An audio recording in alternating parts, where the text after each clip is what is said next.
एक छोटी-सी कहानी है, उस कहानी के बारे में अपन चर्चा करें, उससे पहले मैं कहना चाहूँगा कि ज़िंदगी भर का हिसाब रखा है, ज़िंदगी भर का हिसाब रखा है, एक गरीबी ने बस अपने गरीबी का हिसाब रखा है।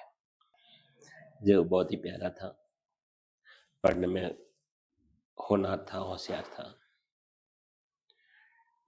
नाम था उसका सोनू। सोनू छोटा था जब स्कूल जाता था, बड़ी लगन के साथ में उसको पढ़ता था और पढ़ते हुए देखकर उनके माँ-बाप थे, वो बहुत ही खुश होते थे। गरीबी इतनी थी उनका कि उनकी माँ पुरानी थैलियाँ लाती थी और थैलियों से उसका बैग बना के उस जाके पर वो किताबें रख के वो उसको वो स्कूल भेजते थे। पिताजी मजदूरी करते थे और उनके लिए पुरानी किताबों की व्यवस्था करके वो उसको पढ़ाने का काम करते थे। सोनू भी बड़ी लगन से, मेहनत से पढ़ता था।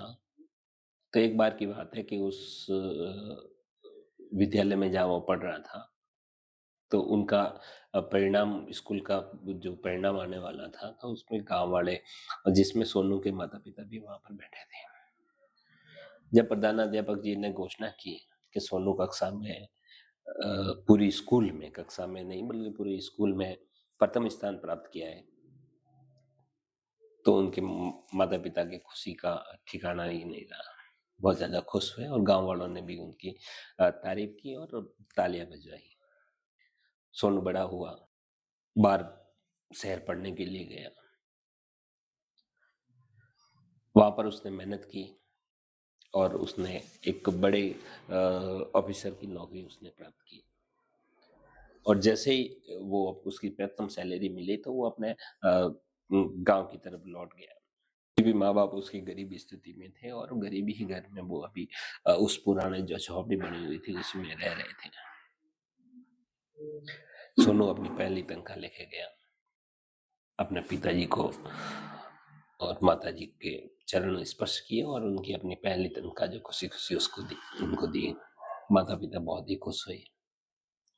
तो साथियों, किसी ने खूब कहा है, गरीबी के लिबास की बात मत कर मेरे दोस्त, मैंने गरीबी में भी ईमान को जिंदा देखा है।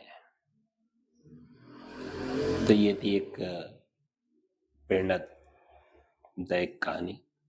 साथियों, बहुत ही जल्दी नई किसी कहानी के साथ में आपसे फिर मुलाकात होगी। साथियों, फिर मिलते हैं। जय हिंद, जय भारत।